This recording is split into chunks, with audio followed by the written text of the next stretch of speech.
D'abord, nous remercions tous ceux qui sont là au nom de l'association Sénégal Supply Chain.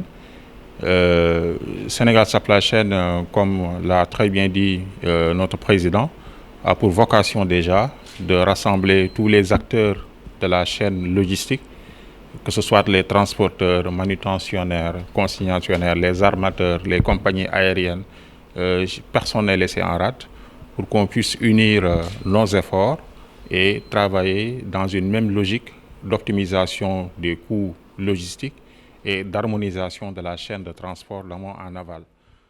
D'autres associations, effectivement, ont vu le jour depuis, donc ce n'est pas une première, on dira, mais aujourd'hui, Sénégal Supply Chain a pour vocation de rassembler toutes ces énergies pour quand même créer une force unique et qu'on aille dans le même sens, parce qu'on parle de chaîne de transport. C'est ça aussi le sens de supply chain, c'est la chaîne d'approvisionnement. Et dans cette chaîne, vous avez l'ensemble des maillons en amont, en aval comme en interne. Donc tout ce qui est approvisionnement, vous l'aurez à l'intérieur. La production aussi, elle ne sera pas laissée en rate avec l'industrialisation. La distribution aussi, qui sera le troisième maillon de la chaîne logistique, elle ne sera pas laissée en rade. Et à ce niveau, nous verrons qu'il y a beaucoup d'acteurs de la chaîne de transport qui vont intervenir et même aller vers la logistique inverse, qui va toucher un peu à tout ce qui est environnement et, comme on dit, logistique du retour.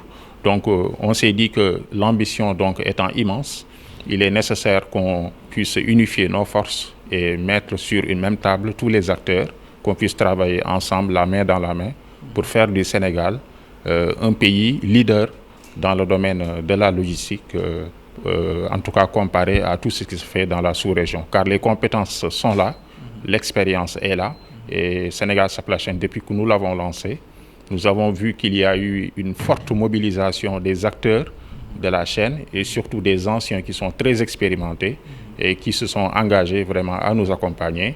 Et c'est l'occasion même de remercier encore une fois le Centre de formation des métiers portuaires et de la logistique qui a initié pratiquement toutes les réunions ou bien qui a reçu en tout cas tous ceux qui ont eu à se concerter ici pour quand même lancer cette association. Et d'autres entreprises aussi nous accompagnent et c'est l'occasion vraiment de remercier tout le monde. Comment comptez-vous faire aujourd'hui pour avoir cet accompagnement étatique dans ce pays?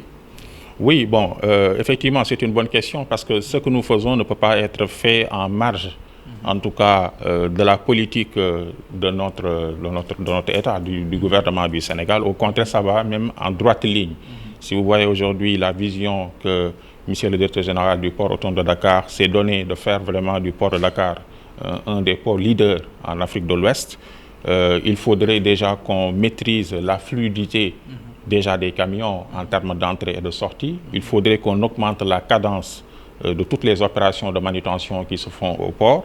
Il faut qu'on optimise l'occupation des espaces. Mais tous ces acteurs qui travaillent dans ces différentes structures, aujourd'hui, sont derrière l'association. Donc il faudrait que cette vision-là, lancée par le directeur général du port autonome de Dakar, qu'elle soit une vision donc partagée par tous les membres déjà de l'association et chacun, en fonction de la position qu'il occupe dans la chaîne, joue sa partition.